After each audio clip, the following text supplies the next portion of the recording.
आज की वीडियो में हम इस सम को सोल्व करेंगे। तो हमारे सामने प्रॉब्लम है 893 multiply 8933 multiply 893 minus 293 into 293 into 293 और इस सभी के डिवाइड में है 893 into 893 plus 893 into 293 plus 293 into 293।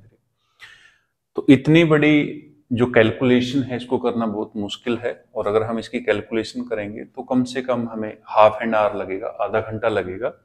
और उसमें भी कोई श्योर नहीं है कि हमारी जो कैलकुलेशन है अगर थोड़ी सी भी गलत होगी तो पूरे का पूरा जो सम है वो गलत हो जाएगा।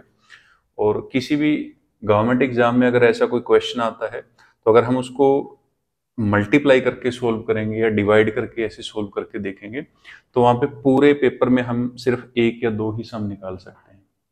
तो इतनी बड़ी कैलकुलेशन को हम कोई मेथड, कोई ट्रिक या कोई फॉर्मूला यूज करके सोल्व करेंगे कि इतनी बड़ी हमें जो कैलकुलेशन है वो ना करनी पड़े।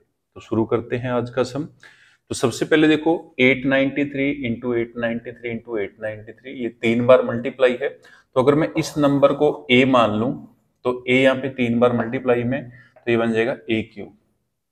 दूसरा जो नंबर है इससे डिफरेंट है तो इसको मैं b मान लेता हूं, तो ये भी 3 बार मल्टीप्लाई में है तो इसको मैं मान लेता हूं b क्यूब।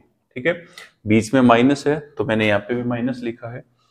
और ऊपर देखो जिसको हमने a माना था वो नीचे भी आया हुआ है, और यहाँ पे ये 2 बार मल्टीप्लाई में है तो इसको मैं a स्क्वायर लिख लेता हूँ। उसके बाद ये हमने a माना था और इसको हमने b माना था, तो a इंटू बी मतलब a भी बन गया, और आगे प्लस का सिंबल है तो प्लस का a भी बन जाएगा। उसके बाद इसको हमने b माना था तो b मल्टीप्लाई b ये हमारा बन जाएगा b स्क्वायर।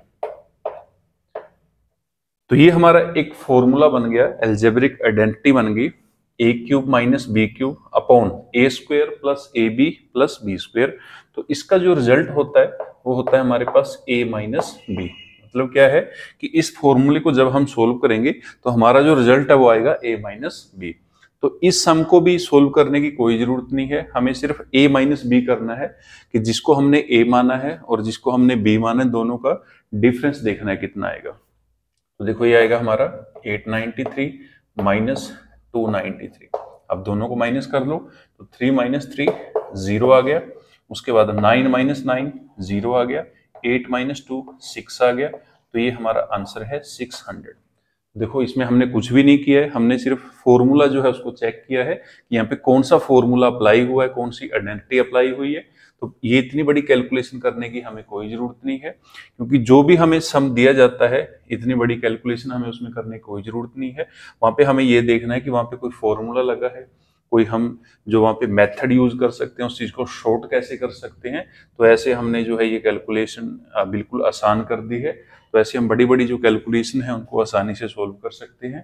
तो ऐसे हमने इसको सोल्व किया है। तो ये थी हमारी आज की प्रॉब्लम जिसको हमने सोल्व किया है एक आइडेंटिटी, ये एक फॉर्मूले को यूज करके। तो आज की वीडियो में इतना ही। Thank you.